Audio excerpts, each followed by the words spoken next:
Hey guys, Huzzy bringing you another video. Now, welcome to something we have not done in quite a long time, and it must be a few months. We used to do these at least monthly, but because I will say I've been so productive over the last few weeks and months, I haven't needed to get kind of extra little content here or there. Like a Q&A sometimes was a good video to do just to make sure I had the second video of the day. But I've been so productive. League's been going pretty good for video making for a while now. But I actually wanted to do a Q&A because they're a nice thing that I think it builds community. My big thing as a content creator, I love having the community feel, whether it be on Twitch or YouTube. I know some of you have been watching me for many, many, many years, and in that time, life has changed. But we're still here. We're still trucking on the HuzzyGames channel, and I think that's really cool. So the questions today we're going to be answering are going to be kind of a wide range of questions. I have some initial ones. Because a few weeks ago I did say actually to the audience that I might do a Q&A. I didn't end up doing one, so I actually have more questions I can kind of go back to from a few weeks ago if I need those questions. So the first question though, well actually before we get into questions, just as a little bit of an update, a life update, because that's kind of a Q&A video, because the first one I want to ask you guys is, how are you guys doing? Let me know in the comments, how are you doing? I'd always, like to know, and hopefully you're doing well. If you're not, keep moving forward and push forward, because things do get better. You just got to keep working for it. Life update for me. Obviously, a little while back, I got you-know-what. Made it through out of that okay. Still not 100% recovered from it. It's energy level more than anything else. It just feels like I'm missing that kind of the spark, if that makes sense. Unfortunately, today, well, last night and then today, I've actually had a very, very sore throat. So I'm actually doing this Q&A while I've got, we call it a Lemsip here in the UK, day nurse or night nurse equivalent. It's like a powder that you put in hot water, and lo and behold, it helps your throat. So that's what I'm drinking during this Q&A. It's just very hot right now, so I can't really drink it. You're supposed to drink it when it's hot, but not like boiling your mouth hot. So that's all right. Back in the gym of me recording this. I'm back in the gym tomorrow. That hopefully will go well, but I think I'll take it easier than I did last time because I nearly passed out last time I went to the gym. And I'm honestly in a pretty happy place, which is nice. Very busy here or there in the background. A lot of things going on, but a lot of good things going on, so I can't complain too much. And just very excited for the future, if that makes sense. So we're in December. Probably by now, when this video gets uploaded, I'd imagine. It might be this, I don't know. It's probably December. So hopefully we'll have a good festive season. Again, I am doing that computer giveaway. Make sure you enter that. And I'm yet to hear back from Secret Labs and SteelSeries if I can give some stuff away of those two. So I'm waiting for a reply from those two companies, and hopefully it's good news and I can give more things away also. Anyway, let's get into the Q&A for today. So, very quick one, so not a league one as number one is, but have I ever thought about learning another language or studying Japanese right now, and it's very interesting? I mean, yeah, I did study other languages when I was younger, as I think we all did when we were in school. I did French for a long time. My French wasn't bad, but because I haven't used it for 10 odd years, I've practically forgotten most useful things of French. I also speak a little bit of Welsh, but nothing to boast about. But I would like to speak another language. Obviously Japanese would be interesting. But I think the one that I'd actually want to go for more than any might be Spanish, because the Spanish language is a very big language in the world. And a lot of places that I actually personally want to travel to do speak Spanish. So that would be quite handy. So yeah, probably Spanish. Next one is, what is one League of Legends item that they should bring back, and one item they should get rid of? Well, the get rid of one, very easy to me. If you asked me this one in last season, I would have said Collector, but by far there is a worse item than Collector, and that is Axiom Arc. It is ludicrous that Riot put that item in the game. Nobody thought that was a good idea. It's for a class of champion that had a completely fine time in the whole of Season 11, and then they give them that item.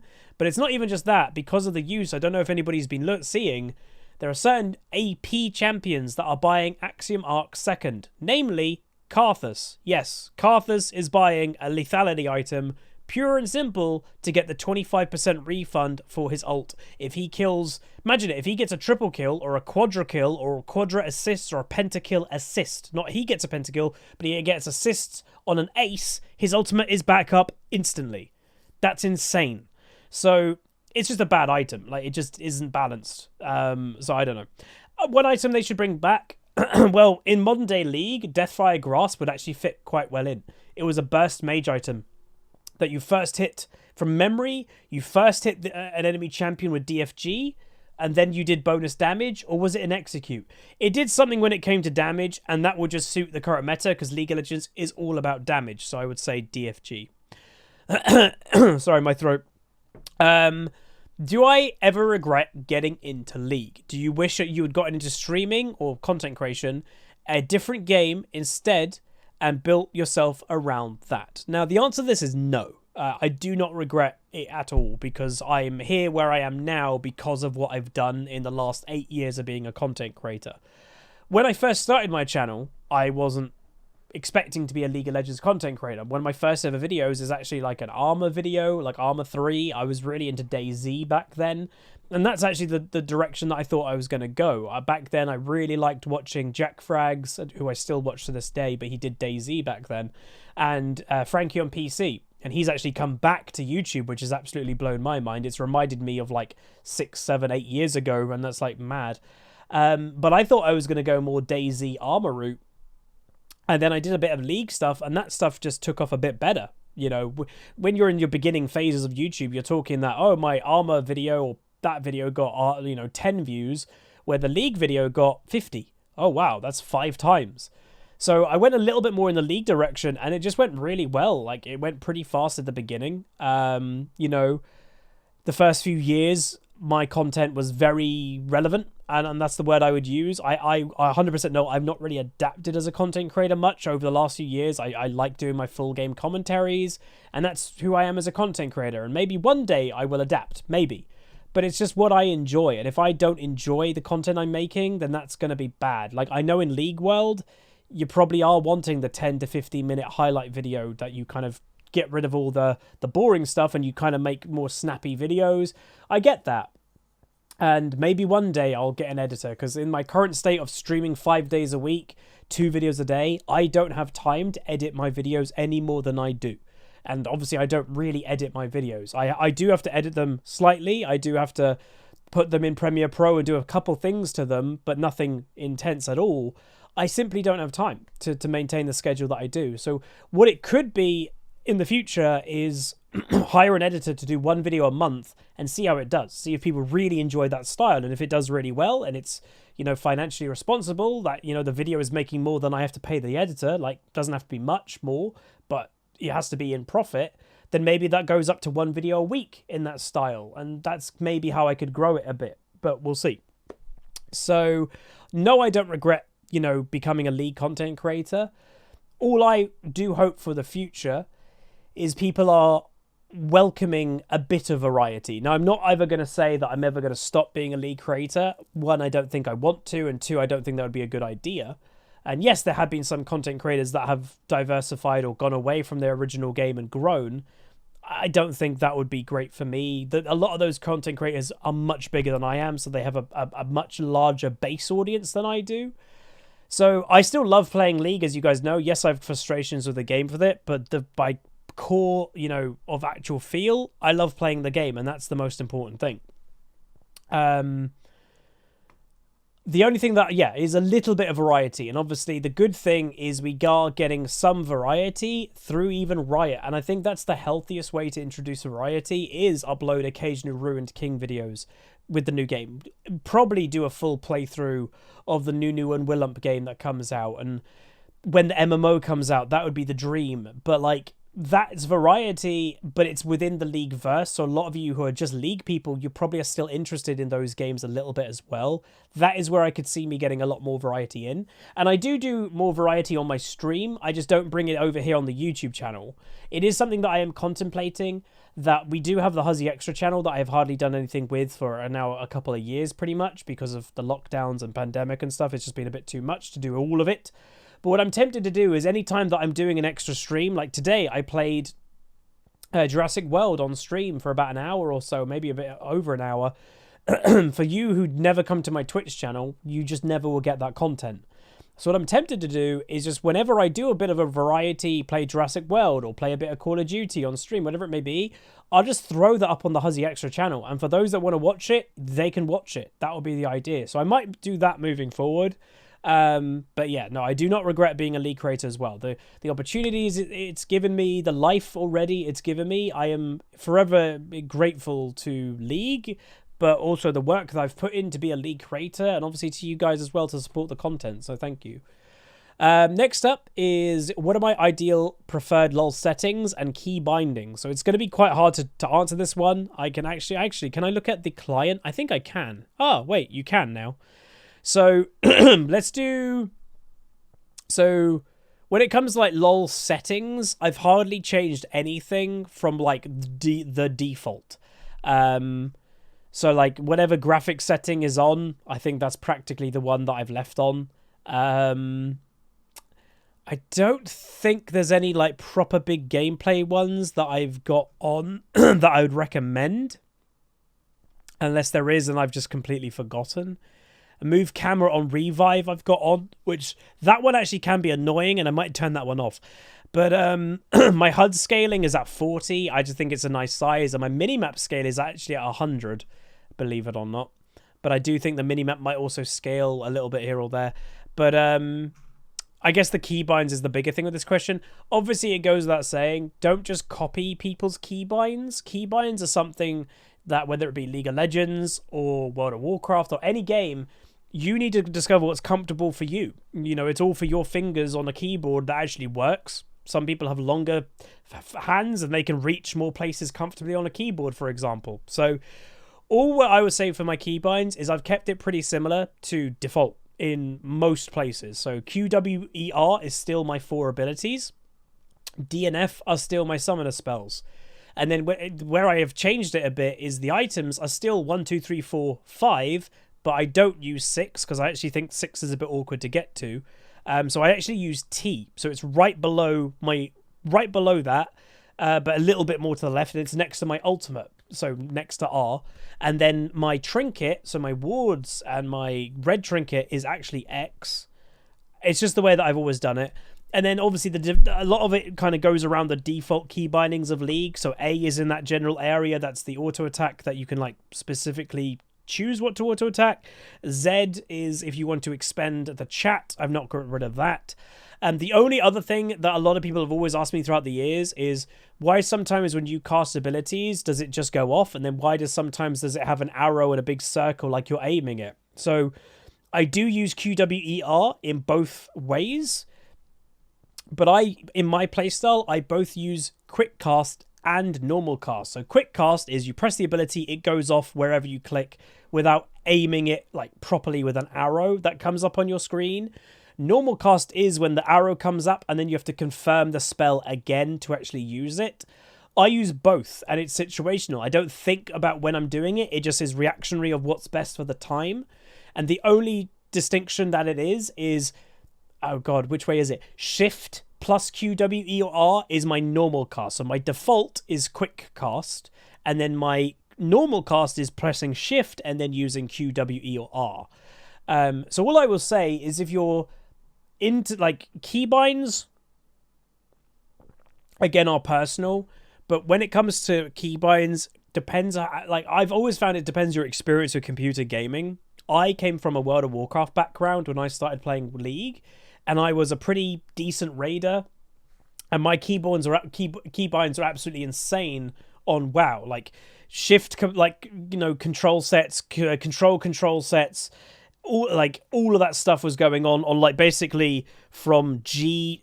If you look at your keyboard, if you have a similar keyboard to me, a QWERTY keyboard, where the line is TGB is kind of like that diagonal.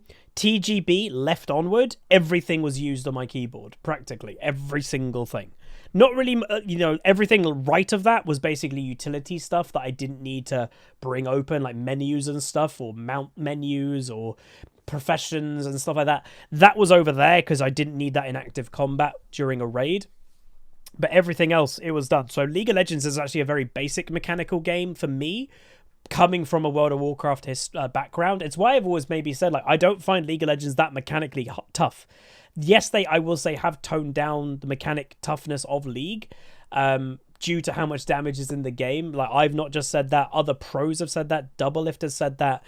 There's no way around it. The game is easier the more damage is in the game, because instead of having to really skillfully land every single spell and use your combos correctly and your keybinds perfectly, you don't have to do that anymore. You can just press 2 spells and somebody dies, instead of doing like a whole rotation and then another rotation. You don't need that. You need to just hit 2 things. So yeah, and that's practically everything of importance, I would say. So T, by the way, is obviously item 6, but that is my most important item. Typically, I put on number 2 and number T. So item slots 2 and 6, but 2 and T are my 2 most important spells. Typically, you'll see me do, and that is about it. Yeah, player attack move is still A. Yeah, there's nothing really extra that I've done. I very rarely change keybinds in the game. I know the biggest example of me changing keybinds in a game recently has actually been the new Halo Infinite. I don't know who the hell mapped that keybinds for PC. Awful. Terrible mapping for PC. So I have changed that quite a lot, to be a lot more normal when it comes to an FPS game. But yeah, that's not bad though. Next up, which is potentially quite a big question, is with the quality of Riot Forge, so all of the independent games that have come out, and the expected MMO. So we're expecting the quality to be high. Do I ever see a day that League is not Riot's main game? Ooh. So I think this question, how people will think of this question and answer this question, is how pessimistic you are about the current state of League. Because a lot of people who are pessimistic about the state of League right now think League is dying, it's on its way out, it's going to be dead in a couple years, bada bing, bada boom. So for those people, they probably would think, oh yeah, League's going to die, other games will be bigger. Even though I don't love the direction that Riot's taken the game, obviously, I don't see a world that League isn't Riot's main game. It's just too big. It's the equivalent of like World of Warcraft. I'm pretty sure World of Warcraft is still Blizzard's biggest game, especially ones that cost money. Obviously, it might be a bit different with free-to-play games. Like, if League obviously is going to stay free-to-play, how do you perfectly compare that if they go to a subscription-based model for an MMO? It's a little bit hard to compare because one costs, one doesn't. I would say I'm very optimistic about the future of Riot as a gaming company, like what it looks like is going on, and I'm not the only one that has made this kind of a, like, you know, note, is Blizzard has mucked up a lot in recent years, and to be fair, so has Riot, just not as much as Blizzard. But it does look like Riot is trying to improve where Blizzard not so much. And Riot, I think, and obviously they've been planning this for years, so it's not like oh my god, the Blizzard are weak, let's go for it. But it does kind of seem that there's a bit of blood in the water for Blizzard. They're in a bit of a weak patch in the last 3-4 years, and Riot's like, right, it's our time to become the big dev like that.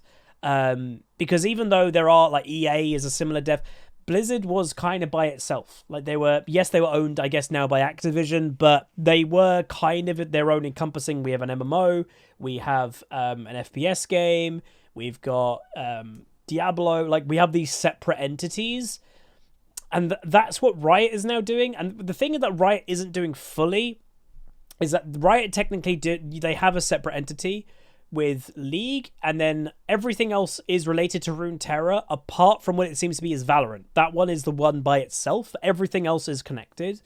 And I think Riot's plan is to keep everything relatively connected. Just everything is more or less within Runeterra. Because the MMO is a Runeterra League MMO. So everything does seem to be relatively connected to that. Is that a mistake? Is that not a mistake? I don't know. I will say Riot is definitely doing it right, that League has had a small bump in players recently, and it might not be a small bump. The amount that I've seen of people that I'm like, I've just started playing League is absolutely insane, and it's because of Arcane. It's 100% because of Arcane. People have been so on it with that series. It's now got people interested to play the game. I've even seen Dota players say, I've always hated League. I've never played it, which is always a bit weird. But they've always looked down upon League. But watching Arcane, I gave it a go. It really got me into maybe giving it a go. And now I have given it a go. And hey, League's pretty good. Again, both Dota and League can be good. I've never personally got the rivalries between stuff like that. Like, I think part and parcel of it is when you're the bigger game, maybe you don't care. But like, I've genuinely not cared of like, oh, Dota 2. I've played Dota 2. It's fun. There are features in Dota 2 I would like in League. But there's also many features I really don't like. As in, you know, let me last hit this minion behind me. Give me a sec. Like, that's stupid. It's like, come on. But I love the night and day cycle. But both games can be very good. You know, you don't have to hate one just because you like the other one. It's the same as like Xbox versus PlayStation. Who cares? Like both. It's crazy. But where was I saying? Oh, yes. The quality of the League MMO. I'm expecting it to be very high. And that is definitely like, well, I've been a content creator now, I think, for 8 years, and I think professionally, obviously, since leaving university, I've been a professional content creator for about 5, which is crazy. I never expected that, obviously. I would like, in my head, to be a content creator for 10 years, is like, I want that, but I would like to be a professional content creator for 10 years. So that means I've got another 5 years to go being a content creator, and I think it is possible. So obviously with your help, that can happen. And I would like to grow a little bit. And we have been, you know, it's not like we haven't been growing. We have been. The YouTube channel has actually been recovering itself a little bit recently. That has made me very happy. So that's good. The Twitch channel has always been growing. So that's always nice. And with obviously next year, the move, I'll be looking to do a few things different. Well, not different. I'll be adding things, not taking away. And that might help as well. So things are exciting for that. But obviously when the League MMO comes out, I will be looking to play that 100% on stream, on videos, doing dungeons and raids if they've got them. And I'm going to be completely honest, I can announce it right now. Obviously, it's not going to be coming out for at least like 3 years, maybe even more. We will be having a guild. And I will just make the announcement also, is if I am not a content creator when the MMO comes out, unfortunately, if I go get a normal job, if I'm just done with the more like public life a little bit, I'm not going to just disappear. I'm just going to say that right now. I'm still going to have the pleb Discord. I'm still going to probably stream a little bit. Like, even if I have a full-time job, yeah, on a Friday night, I might stream, you know. I'm not going to just disappear. So when it comes to the MMO, we're going to have a guild. That is going to happen, 100%. So, hell yeah. So that's good. Final one that I've got of the recent ones is, do I ever listen to League music outside of the stream? It's funny you should say that. So I was with my girlfriend on the weekend, and she literally gets into my car, and I just didn't notice. And, you know, I'm just driving, so I'm not paying attention. And I meet her, and she's like, do you really have the League Snowdown music in your car? You've been playing this on stream for the last few days, and now you've been playing it in your car. And I'm like, honestly, I didn't notice. So that was quite funny. But the answer is a little bit, not all the time, because obviously I have to listen to it practically the whole workday because of it being copyright free, or not copyright free, Riot own the copyright, but Riot let us listen to it. Because I used to listen to a lot of variety on stream, you know, rock music, metal music, pirate metal, Disney music from time to time. We're not allowed to listen to that anymore because unfortunately Twitch is, well, it's not Twitch has gone the way of YouTube, it's the music companies. The music companies attack Twitch streamers, and basically force Twitch to kind of go, sorry guys, like, we're going to just keep getting sued and you guys are going to keep getting banned. So they had to do something about it. So that's unfortunate, but it is what it is. So yeah, most of the time I am listening to other things because I have to listen to the kind of the same things all day when I'm streaming. But that's not a bad thing, you know, it is what it is. But yeah. What I might do, because we've only been going for a bit over 20 minutes, and obviously, I will say, hopefully you've enjoyed the video that's in the background. From memory, it was a Morgana game that I was doing really well, and we had a really bad team, which does seem to be quite a common trend, but yeah. Let's see if we've got any more little questions. Okay, here. What's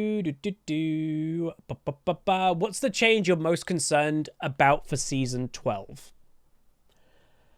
My honest answer is the fact that they haven't toned down the damage. It was something that I was hoping, but they haven't, and I am a bit concerned with that because I know I've accepted it. There's not much I can do about it, but I've accepted it and kind of moved on and just tried to play the game. But I know a lot of you guys and I know a lot of the community are not doing that.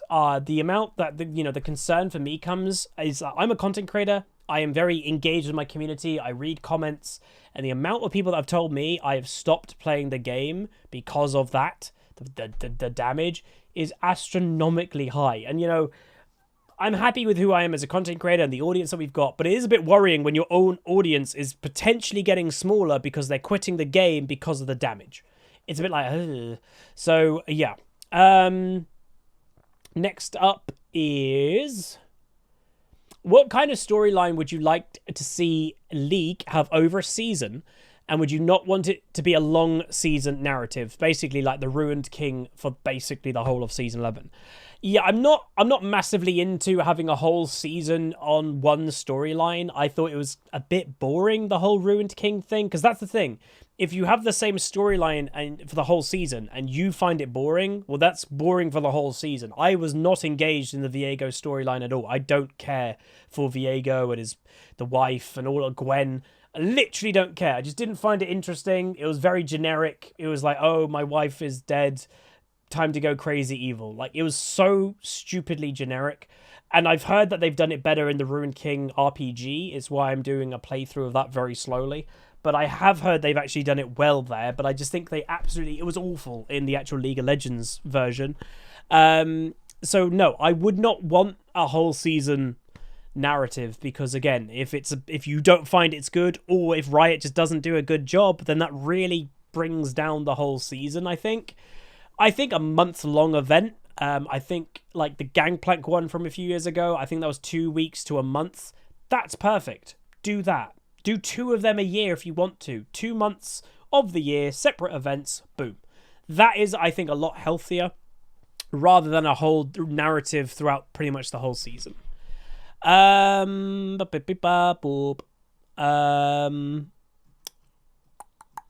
more?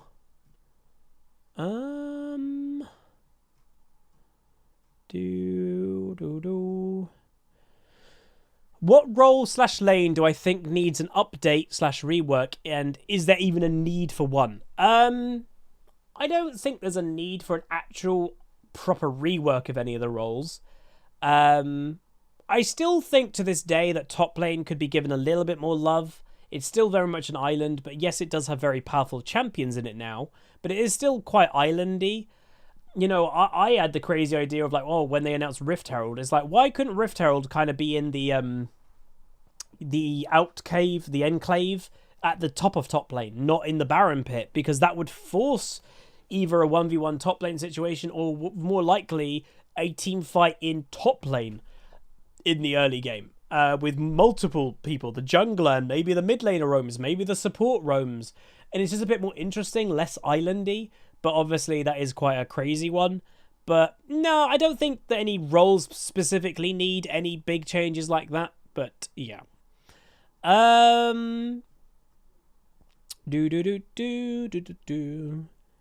Anything else? Which of the item changes was my favorite?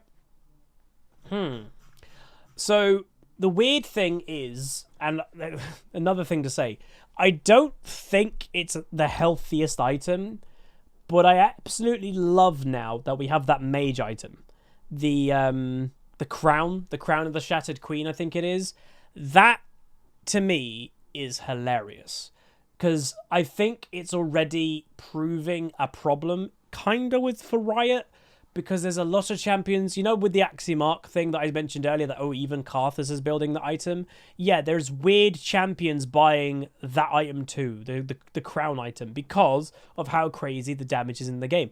No other item in the game can make you take 75% less damage, with also making you do more damage. You gain ability power while that 3 seconds is active. No other item in the game does that, but it's needed because mages couldn't survive the current meta.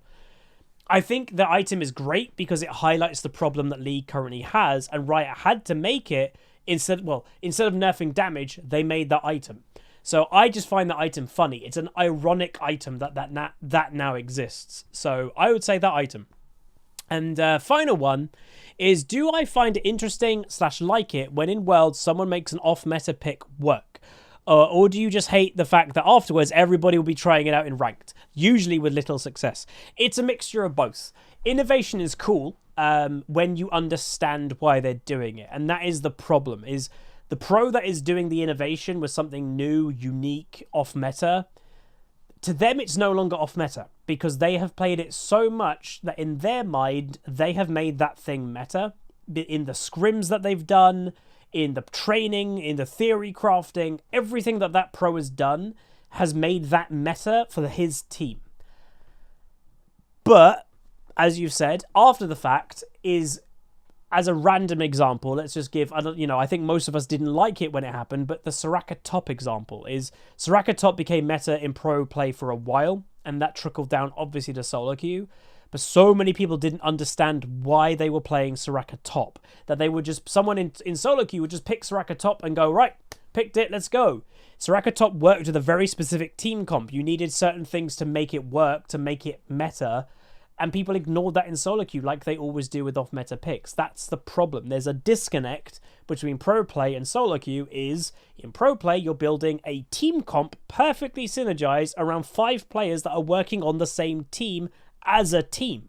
In solo queue, your top laner Bob is just randomly picking Soraka top when your comp doesn't suit it. That doesn't work. So I do find it interesting. Do I like it? No. But I find it interesting. I do respect it, and innovation does have to happen. But I think the repercussions from it, and it is not pro's fault, it's obviously the solo queue players who don't think when they do.